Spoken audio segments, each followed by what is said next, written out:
The Holocaust is big business because Germany so far has given the Jews, I think, at least $200 billion. So it's big business. And some of you are still getting $1,000 a month. And a lot of people don't know this. And then people don't realize who brought the slaves to America. They were Jewish ships. Who were the owners of these slave ships? Who were the biggest slavers in the 16th century? The Ashkenazi were the biggest slavers in the 16th and 17th century. There's a ton of sources out there, but I'll stick with the Jewish ones because that's just safer. Jewish merchants routinely possessed enormous numbers of slaves temporarily before selling them off. If a slave auction fell on a Jewish festival, it was postponed due to lack of buyers and sellers. Rabbi Herbert Bloom adds that the slave trade was one of the most important Jewish activities. The cotton plantations in many parts of the South were wholly in the hands of the Jews, and as a consequence, slavery found its advocates among them. The most egregious, cruel, and murderous aspect of this period was the transatlantic slave trade, often called the Middle Passage. Scholarly studies of the loss of life during the transportation of slaves to the Americas suggest that between 7 and 10 million Africans suffered indescribable cruelty and perished in the Middle Passage. The human suffering and death from the African slave trade is the cornerstone of white guilt, both in America and around the world, and has been tirelessly promoted by both academic and popular media. It quoted prominent Jewish historians who claim that the African slave trade, and indeed slavery in the West, for the last 2,000 years, was thoroughly dominated by the Jewish community. Here are some words of the major Jewish history of the early Americas called New World Jewry. It's by S.B. Liebman and the American Jewish Historical Society. He wrote about those who owned and manned the ships, the perpetrators of this mass human cruelty and murder. Quote, "They came with ships carrying African blacks to be sold as slaves. The traffic in slaves was a royal monopoly, and the Jews were often appointed as agents for the crown in their sale. They, the Jews, were the largest ship chandlers in the entire Caribbean region, where the shipping business was mainly a Jewish enterprise. The ships were not only owned by Jews, but were manned by Jewish crews and sailed under the command of Jewish captains." Jews have always had an extraordinarily high focus on education. So the literacy rate in the Jewish community back in ancient times is nearly 100% for men and women. So Jews have always been very into study, which is why we have giant sets of Talmud that sit on our shelves. I was recently asked to explain what's the difference between Torah and Talmud. We Jews believe that when Moses went on Mount Sinai, he really received two Torahs, so to speak.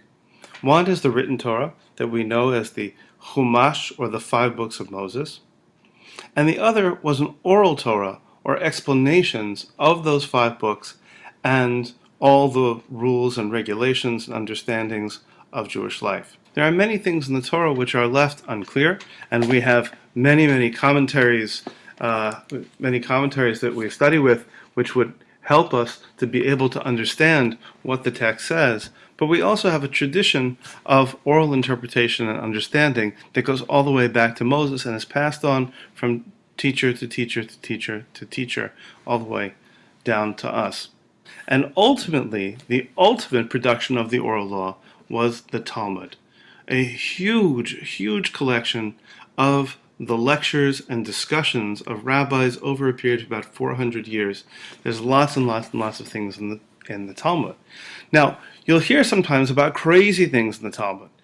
Well, the fact is, the Talmud is trying to explore points of law.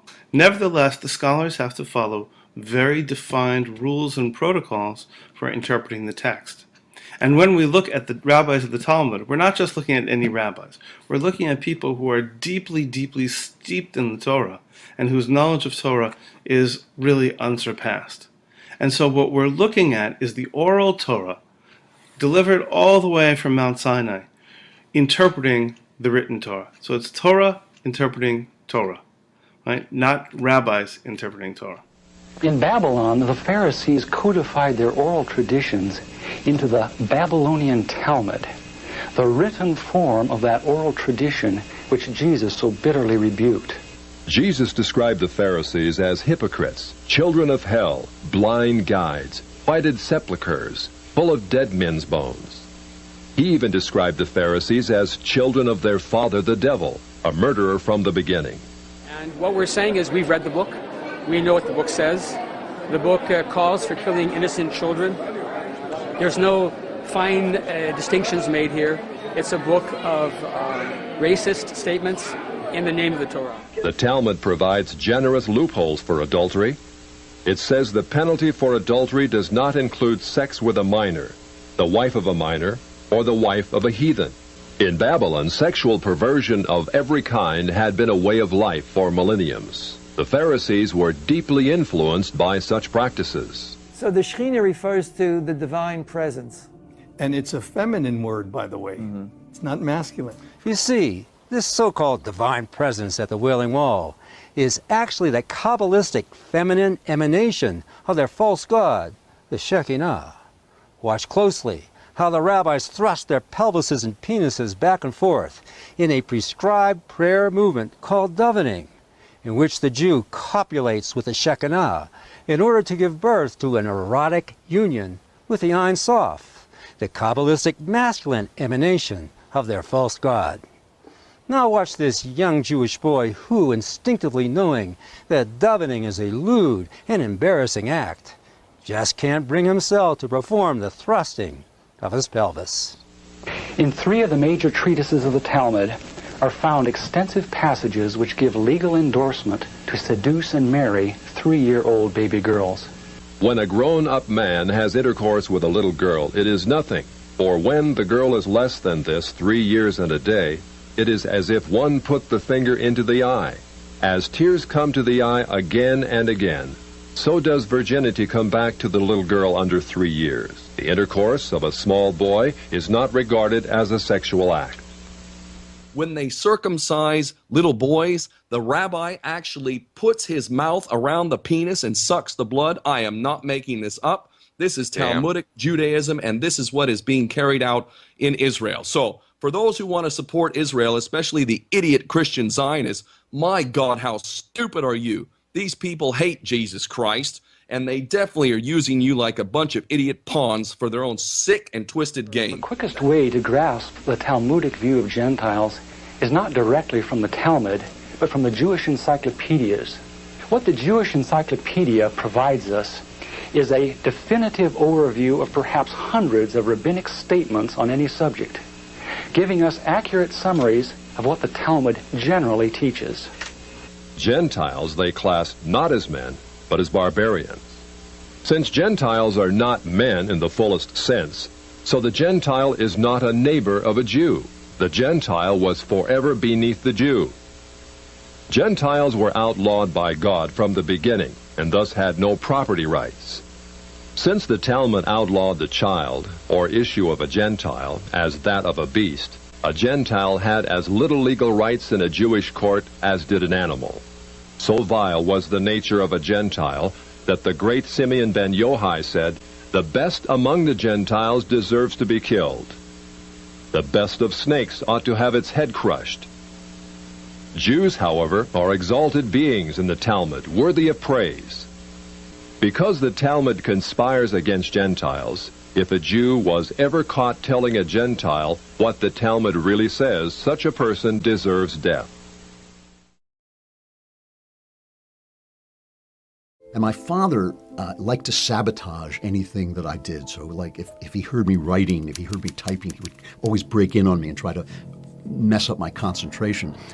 And so while I'm reading this, he walked in without knocking. He threw open the door and he caught me reading the Gospel according to St. Luke. Now you have to think about this for a minute, right? I'm 15 years old. He could have walked in on me with a girl in the bed. I was doing that.